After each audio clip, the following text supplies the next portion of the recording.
আমি রাখি। আজকে এঁচোড় দিয়ে বড়া বানাবো, তাই এঁচোড়টাকে আমি সেদ্ধ করে নিয়েছি। এটাকে আমি ভালো করে হাত দিয়ে ম্যাশ করে নেব। দেখুন আমি কীভাবে বড়া করি সেটাই আপনাদের কাছে তুলে ধরবো। দেখুন বন্ধুরা, আমি এঁচোড়টাকে হাত দিয়ে ম্যাশ করে নিয়েছি। আমি এর মধ্যে বেসন দেবো।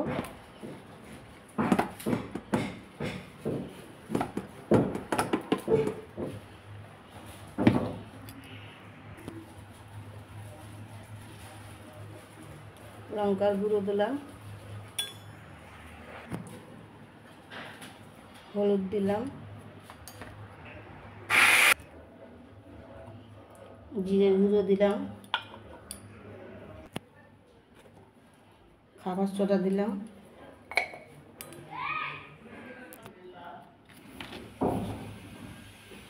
পরিমাণ মতো নুন দিলাম। দিয়ে এটাকে আমি এবার হাত দিয়ে মাখবো। দেখুন বন্ধুরা, আমার এঁচোড়ে এটা মাখা হয়ে গেছে। আর এদিকে আমি তেল বসিয়েছি। তেলটা গরম হলে আমি এটা চ্যাপটা চ্যাপটা করে বড়ার মতো বানাবো। দেখুন বন্ধুরা, আমার তেলটা গরম হয়ে গেছে। আমি এর মধ্যে এবার এঁচোড়ের এগুলো বড়াগুলো দিয়ে দেবো।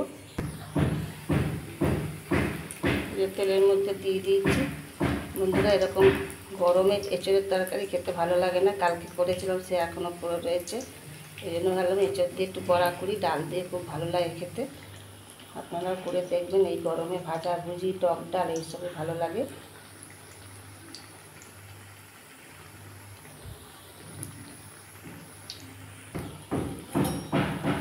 দেখুন বন্ধুরা, আমার এক পিঠ হয়ে গেছে। আস্তে আস্তে উল্টে দেবো।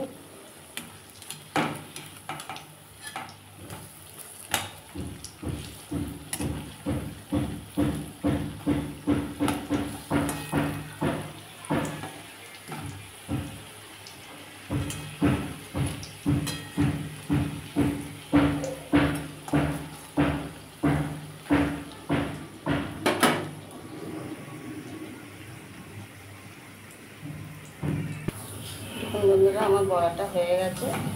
এবার এগুলো তুলে নেব।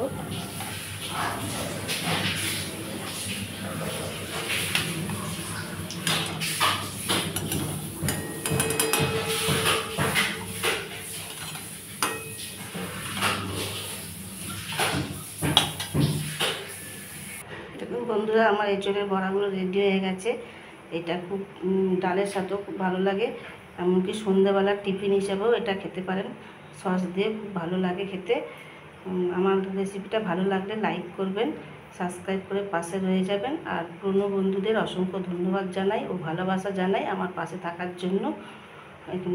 আর যা গরম পড়েছে, সবাই সুস্থ থাকবেন, বেশি করে জল খাবেন। আমি এখানেই রাখলাম। দেখা হবে পরের একটা এপিসোডে।